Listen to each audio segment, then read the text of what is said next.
wie ein Zebra zu seinen Streifen gekommen ist. Am Anfang sind alle Tiere blut. Sie hatten kein Fell, keine Hörner und kein Geweih, nur blutige Haut. Aber dann an einem Tag hat es geheissen: in der Höhle in den Bergen gibt es Kleider. Wer zuerst kommt, nimmt zuerst. Da sind alle Tiere losgerannt zu den Bergen. Nur das Zebra ist immer wieder stehen geblieben und hat ein bisschen Gras abgerupft und gefressen. Die anderen Tiere sind schon bald zu der Höhle gekommen, haben reingedrängelt und angefangen, in den Fähli rumzuwühlen. Nur das Zebra war noch nicht da. Es hat halt immer noch Hunger gehabt und ist stehen geblieben und hat Gras abgerissen und gefressen. Jedes Tier in der Höhle hat das schönste Fähli für sich wollen. Der Leu hat ein goldiges Fähli genommen mit einem schönen Kragen. Die Giraffe hat eins genommen mit 2 Hörnchen. Die Affen haben eins genommen mit einem langen Schwanz. Das Wespe eins mit einem Stachel, der Pelikan eins mit einer Tasche am Schnabel. Und die Schildkröte hat sich einen Panzer ausgesucht.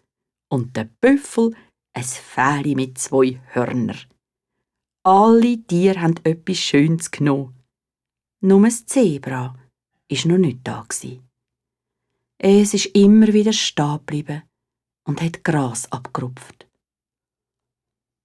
Und wo es endlich auch in der Höhle angekommen ist, sind alle schönen Sachen weg gsi.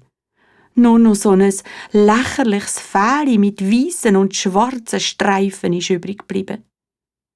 Es ist furchtbar enttäuscht und traurig gsi, aber dann hat es gedacht: lieber so ein doofes Kleid mit Streifen als gar kein Kleid. Und es hat das gestreifte Kleid angelegt. Es hat passt wie angegossen. Wo das Zebra wieder auf die Weide rausgekommen ist, da haben die anderen Tiere alle gelacht. Aber das Zebra hat gar nicht darauf geachtet. Hat nur auf den Boden geschaut und Gras gefressen. Aber beim Grasfressen hat es plötzlich etwas gemerkt.